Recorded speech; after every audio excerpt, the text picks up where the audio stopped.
Hi, my name is Boy, and I am not human. I also do not exist. If you are watching this, you are asleep. You can only come across my channel when you are asleep. So, sit back, relax, and let me tell you a story until you wake up. This is chapter 1 of my story. What to call it? What about... yes, Mystery Boy. Okay? We open into chapter 1. You see, the thing about people is that they are naturally hardwired for sex. I know that sounds strange, but love should be completely out of the equation. Love is a fatal flaw, and yet we crave it. Now let me introduce you to Pella. Pella is a young man with messy straight brown hair, mixed almost olive skin, and freckles that covered him. He wasn't ugly, by any means, but he couldn't stand any of the girls at his school. The blonde ones were annoying, the brunette ones always had something to prove, and the girls with dyed hair, well, they weren't actually alternative. Not in his mind, at least. They didn't know anything about how emo and punk started. They knew nothing about how Dead Brains were the first black punk band to really get the scene going. All they knew was Panic at the Disco and Blood on the Dance Floor. They liked Juicy Couture and New Rocks and New Religion jeans and coke under their nails. The boys were no better, really. So obsessed with objectifying women. One time, in the hall, he heard a boy make a comment about a girl's tank top. And I quote, "How come she gets to wear a tank top like that? But if I wear a white beater, suddenly I get dress coded." He said it like she was a slur of some kind. Like the word she made the woman less than. Like the top she was wearing wouldn't also get her dress coded later in the day. It was a two's top after all. It had nothing to do with her and more to do with the fact that she was known for pulling it down to reveal her chest to boys that asked nicely and paid her $20. He never understood these people, but today he met a boy. Pella never knew himself to be gay, but the more he thought about it, he wasn't really straight either, was he? Now, surprisingly, he was never bullied for being gay or for showing signs of queerness, but for some reason he was utterly enamored by this boy. His golden locks that had streaks of brown, the way his hair fell above his tailbone, how his green eyes flicked through his light brown lashes and gazed up at him from across the room.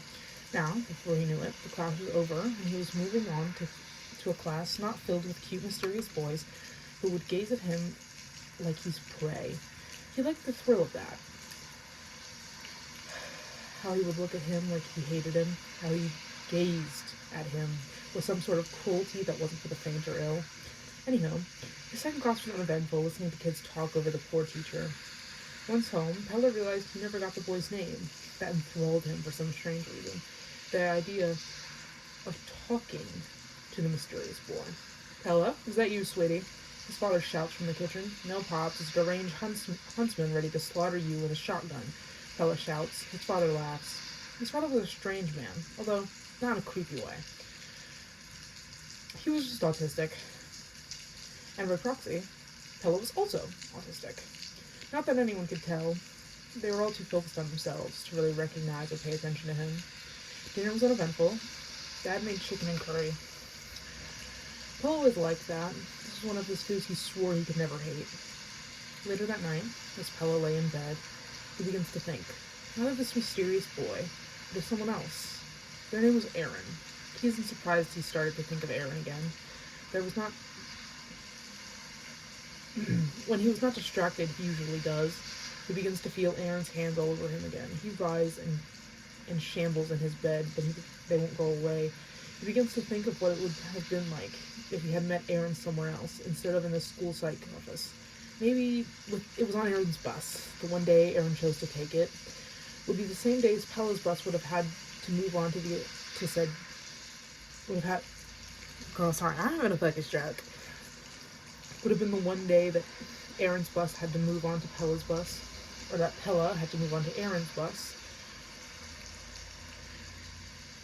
The school Pella went to had a frequent problem with this, so it would have happened, or maybe they would have met at a party. Not that Pella ever got invited to those, or maybe Pella was doing it again, fantasizing about what it would have been like if Aaron hadn't. Pella gets up, swiftly, annoyed, face flushed and chest tight. He wants to cry, but the drugs won't let him. So he just sits in the dark, on the side of his bed, and stares at the wall. that is chapter 1 of my story that I'm currently writing. But I feel like this video isn't long enough to actually put someone to sleep, so we're gonna go through my other random drafts. This is just a random draft. I don't have a name for it. It's more like a poem. I made it a few months ago, and then I didn't do anything with it, but I'm here now, so. I've been considering the prospect of eating my girlfriend. Nothing too crazy. Just tearing open, popping her skull like an egg, and licking the inside of her skull. Not the brain. Don't eat the brain. It's toxic. Break her legs and shove her in a suitcase. Break her nose on the edge of the wall that protrudes outside of the edge of the door.